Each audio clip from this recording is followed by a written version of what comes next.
नमस्कार, AB star news देख रहे हैं आप और मैं हूं आपके साथ सोहन सिंह।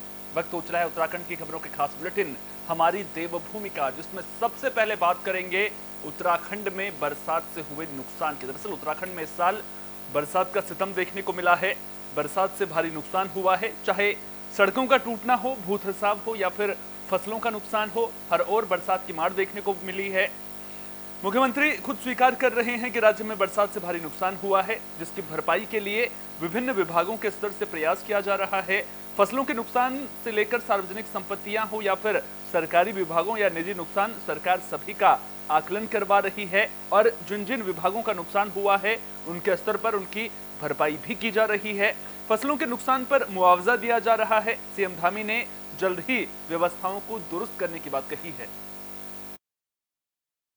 निश्चित रूप से इस बार के अतिवृष्टि के कारण से हमारा बहुत नुकसान हुआ है और उसकी जल्दी से जल्दी भरपाई हो, जो हमारे तमाम तरह से कहीं सड़कें टूटी हैं, कहीं पर भू धसाव हुआ है, अनेक प्रकार की हानियां हमको हुई हैं। उसके लिए जल्दी से जल्दी हम प्रयास कर रहे हैं कि सभी विभागों के स्तर पर, सरकार के स्तर पर जल्दी से जल्दी उस पर जो है निश्चित रूप से भगवानपुर के सामुदायिक स्वास्थ्य केंद्र में आयुष्मान भव कार्यक्रम के तहत एक सभा का आयोजन किया गया था, जिसमें बतौर मुख्य अतिथि मंत्री धन सिंह रावत ने शिरकत की।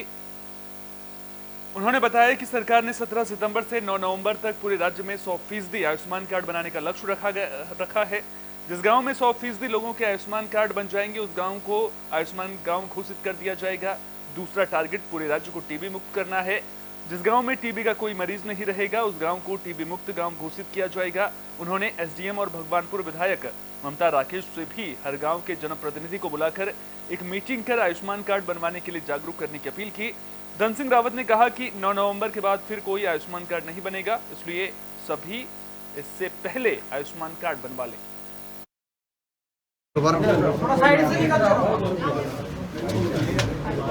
पूरे प्रदेश में हम लोग आयुष्मान सभा का आयोजन कर रहे हैं, हर सीसी में, पीएससी में, हर ग्राम सभा में, हर वार्ड में। और लक्ष्य यह है कि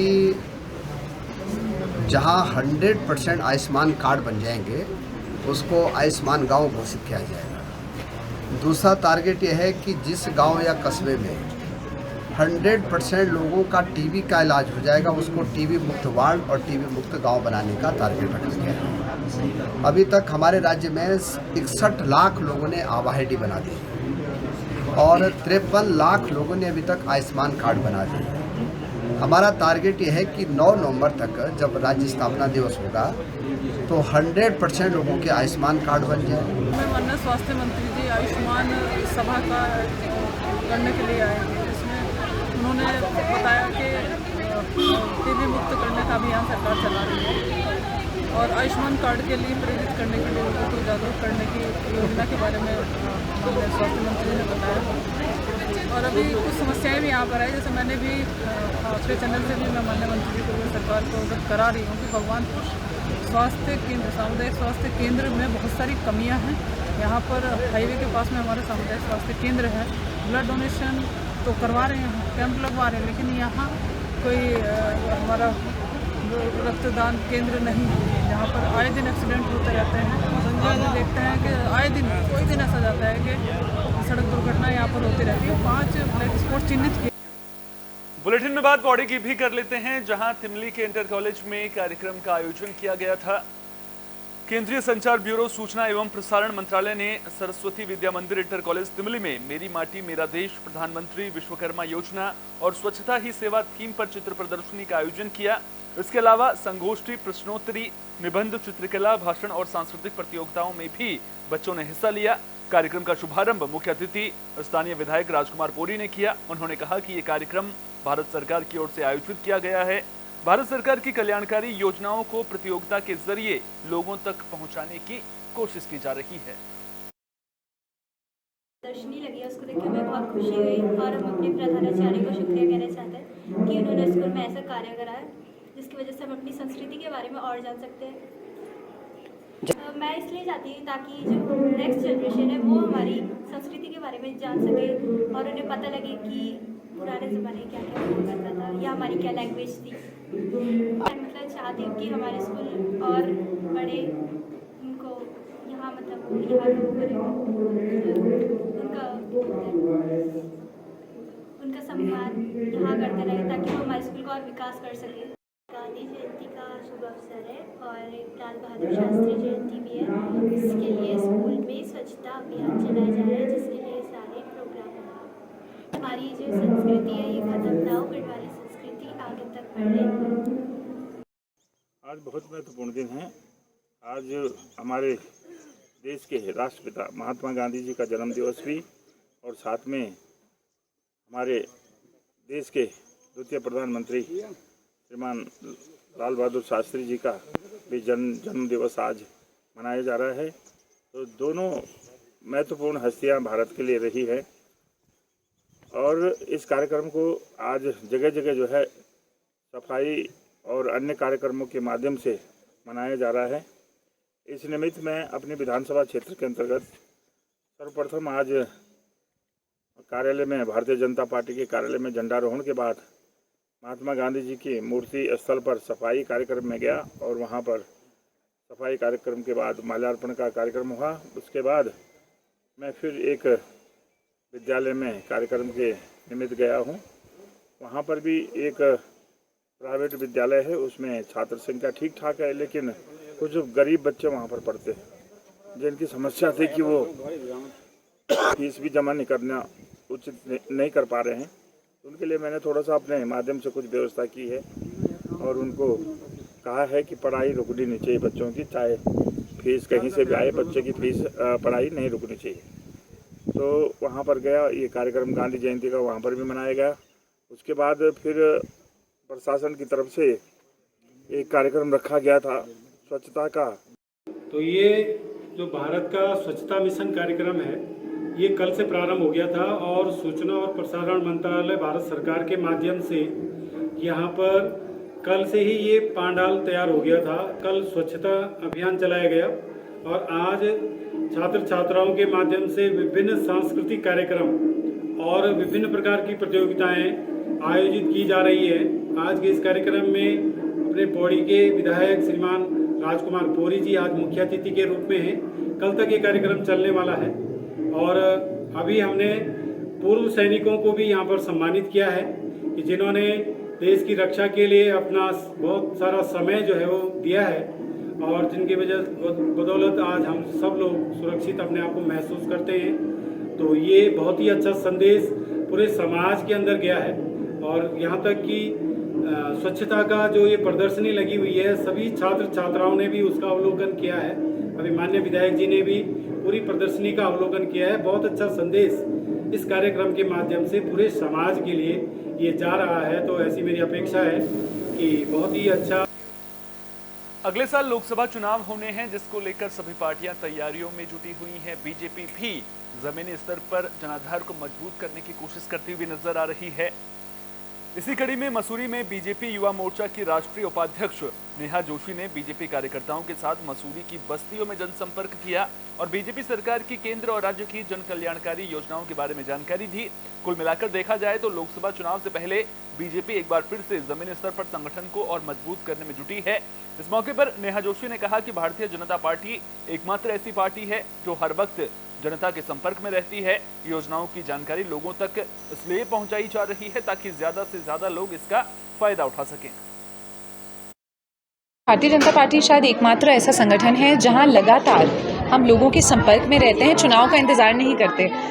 तो इसी क्रम में आज जो हमारी बस्तियां हैं वहाँ पर हम संपर्क कर रहे हैं और इसका उद्देश्य है ये है कि हमारी केंद्र और राज्य सरकार की जो योजनाएं हैं जिनके लाभार्थी इन क्षेत्रों में रहते हैं उनको उनके बारे में बताया जा सके और जो वहाँ की स्थानीय समस्याएं हैं, हर क्षेत्र की कुछ लोकल समस्याएं होती हैं। जैसे यहाँ पानी की समस्या थी जो यहाँ के जो क्षेत्रीय विधायक हैं और यहाँ के कार्यकर्ताओं की सक्रियता से दूर हुई। तो ऐसी जो लोकल समस्याएं हैं और उनकी जो आकांक्षाएं हैं वो कुछ ट्रेनिंग करना चाहते हैं। आपने देखा होगा विश्वकर्मा योजना के अंतर्गत बहुत बड़ा एक प्रयास शुरू हो रहा है हमारे स्किल डेवलपमेंट में। बुलेटिन में बात केदारनाथ की भी कर लेते हैं जहां खराब मौसम के कारण एक हेलीकॉप्टर की पैदल रास्ते पर इमरजेंसी लैंडिंग करवानी पड़ी। जानकारी के मुताबिक ट्रांस भारत का हेलीकॉप्टर केदारनाथ से यात्रियों को लेकर गुप्तकाशी जा रहा था। तभी अचानक मौसम खराब होने और अचानक घना कोहरा लगने के कारण पायलट ने सुरक्षा के मद्देनजर गरुड़चट्टी में इमरजेंसी लैंडिंग करवाई। हेलीकॉप्टर में बैठे सभी यात्री और पायलट सुरक्षित हैं। तो आप तस्वीरें देख सकते हैं किस तरह से मौसम खराब हो गया था। आप तस्वीरों के जरिए देख सकते हैं लगातार वहां पर जो मौसम है उसकी बेईमानी देखने को मिल रही है। मौसम खराब हो गया था, कोहरा घना था, जिसकी वजह से हेलीकॉप्टर आगे उड़ान भरने में सक्षम नहीं था। नतीजतन जो पायलट था उसने समझबूझ दिखाई और पैदल रास्ते में हेलीकॉप्टर की इमरजेंसी लैंडिंग करवाई गई है।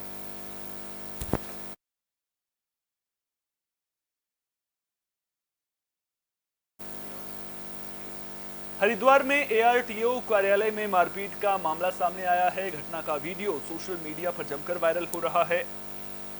वीडियो में ARTO रत्नाकर सिंह SI प्रवर्तन मुकेश वर्मा के साथ मारपीट करते हुए नजर आ रहे हैं। घटना रविवार की बताई जा रही है और ARTO कार्यालय परिसर की ही बताई जा रही है। इस वीडियो में ARTO रत्नाकर सिंह जहां मारपीट और गाली गलौज करते हुए दिखाई दे रहे हैं। ARTO रत्नाकर सिंह और SI मुकेश वर्मा के बीच किस बात पर झगड़ा हुआ और हालात मारपीट तक कैसे पहुंचे, ये अभी पता नहीं चल पाया है। हरिद्वार DM ने जांच के बाद कार्रवाई की बात कही है।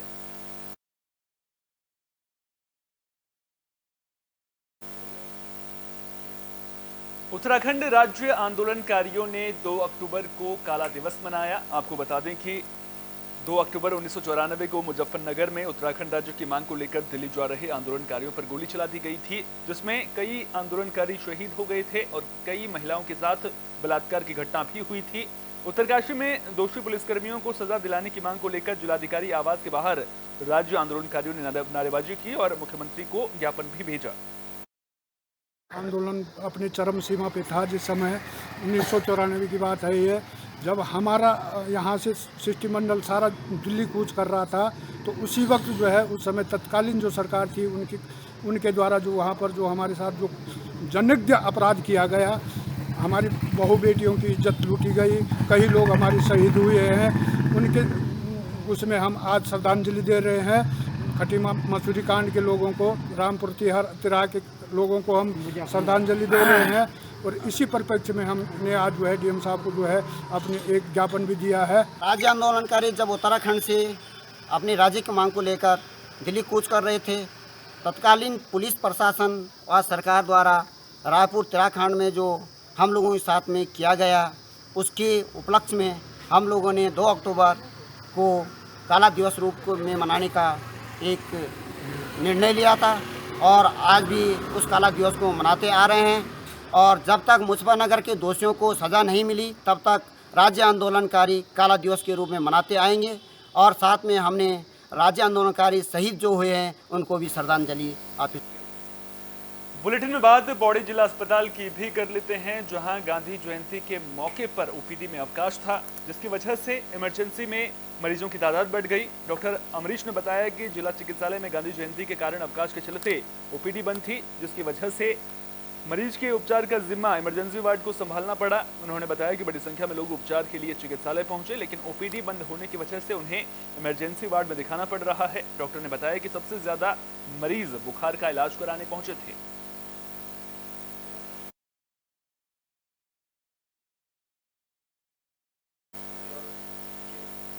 उत्तराखंड में खेलों को बढ़ावा देने के लिए लगातार पहल की जा रही है। सरकार की ओर से भी लगातार जागरूकता फैलाई जा रही है। वहीं दिनेशपुर के रामबाग गांव में यूनिक फुटबॉल सोसाइटी द्वारा फुटबॉल मैच का आयोजन धूमधाम से किया गया। 15 दिनों से चल रहे फुटबॉल टूर्नामेंट में क्षेत्र और अन्य राज्यों के कुल 16 टीमों ने टूर्नामेंट में हिस्सा लिया। वहीं टूर्नामेंट के फाइनल मैच में रामपुर और शक्ति फार्म की टीम के बीच जोरदार मुकाबला देखने को मिला। फाइनल में रामपुर ने शक्ति फार्म को हराकर ट्रॉफी जीती। आज के ज़माने में किसी पर टाइम नहीं है और जो नई उम्र के बच्चे हैं वो कहीं ना कहीं नशे की तरफ भटकते जा रहे हैं। यूनिक फुटबॉल सोसाइटी के इस आयोजन से निश्चित ही युवा पीढ़ी को एक बहुत बड़ा मैसेज जाएगा और जो बच्चे खिलाड़ी हैं इनकी खेल प्रतिभाओं को देख के निश्चित ही नई उम्र के बच्चे मोटिवेट होंगे और नशे से हटकर एक अच्छे नागरिक और एक एथलीट बनने का काम होगा, मुझे ये विश्वास है। फाइनल मैच है रामपुर स्टेडियम के साथ शक्ति फार्म का फाइनल हो रहा है और सन 2010 से यह टूर्नामेंट हम करा रहे हैं इस गांव में। यूनिक फुटबॉल सोसाइटी रामबाग और समस्त ग्रामवासी रामबाग के द्वारा आयोजित होती है टूर्नामेंट। उद्देश्य मुख्यतः युवाओं को खेल के प्रति उत्साहित करना, उनका मनोबल बढ़ाना और नशे से दूर ले जाना, ताकि हम जो समय नशे की ओर देते हैं आज के युवा, उससे दूर रहें। और इस बुलेटिन में मेरे साथ इतना ही। अपना बहुत बहुत ख्याल रखिए। देश और दुनिया की तमाम अहम खबरों के लिए देखते रहिए AB स्टार न्यूज।